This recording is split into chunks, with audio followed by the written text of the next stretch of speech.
Welcome back to Market Movers, the opening bell. Markets like old houses tend to creak under pressure, and last Friday they groaned. U.S. stocks fell amid the geopolitical conflict between Israel and Iran. In moments like these, investors turn to key market indicators to get a read on the economy's health. Along those lines, investors look for confidence in the financial services and housing sectors. Now, Home Depot posting a Q1 sales beat and saying it's not raising prices despite tariffs. Meanwhile, big banks like Citi and JP Morgan are up so far this year. Joining me to expand on the resilience of these sectors is Evelio Silvera, co-founder of Bull Street Media. Evelio, thank you so much for joining me. Well, we received disappointing building permits and housing starts data, and at the same time, Lennar, a titan of American home building, recently reported mixed earnings. So take us through this and give us your take on the housing services sector. Yeah, Lennar is building wealth one home at a time, right? And their Q2 earnings, $8.38 billion in revenue. Now that topped Wall Street's 8.16, so your earnings per share are up, but new orders surged 6%. And when we look at the bigger picture here, home builders give us an indication on consumer confidence and spending, where you've got mortgage rates near 7%, that's squeezing margins, but hey, $1.2 billion cash, $5.4 billion in liquidity signals strength. Here's a takeaway on Lennar. Housing holds firm despite high rates, and our buyers are selective, but they are not gone. The risk is a tighter Fed policy. That could really hit the affordability, but still, population growth, urbanization, fuel housing's long game, and markets build something, even if it's just your patience. So our disciplined investors find value in builders like Lennar who adapt. And speaking of spending, Evelio, Amex is a household name, and we've recently seen it team up with Coinbase for a Bitcoin rewards card. Now, American Express also unveiled enhancements to its Platinum card and is focusing on premium customers. So what does this really say to you? Well, Amex is betting on a high-spending consumer, right? Their shares jumped nearly 3% after those enhancements that you just mentioned. Look, financial stocks have faltered.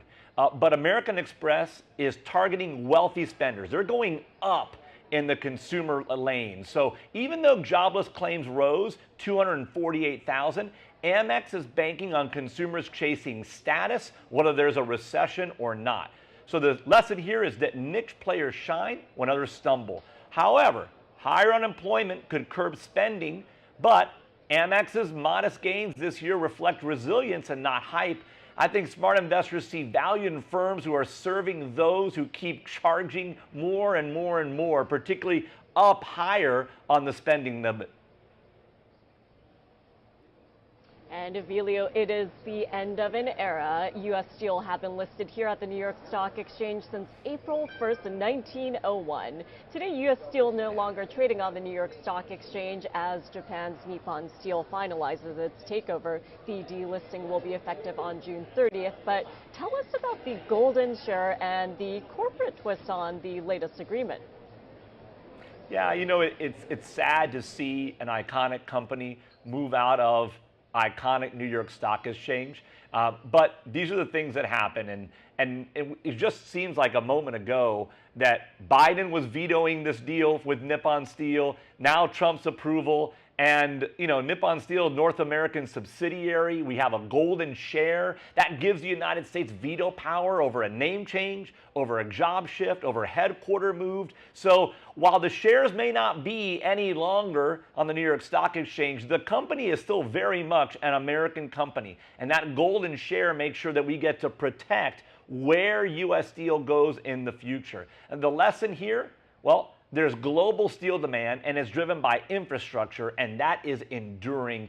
There is a risk, you know, political meddling, union pushback could disrupt some of this. However, the value is hidden in this industry, and it's quietly powering growth. And so steel bends, but it rarely breaks, just like a good solid portfolio. And finally, Evelio, hard to believe, but the countdown is on to the second half of 2025. So global professional services company Accenture reporting earnings.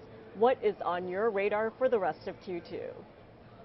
Well, just like Lennar and American Express give us a little glimpse and view into the consumer spending habits, Accenture is offering us a glimpse into corporate tech spending, and their stock is down 11.4% this year versus the S&P's 2.1% gain.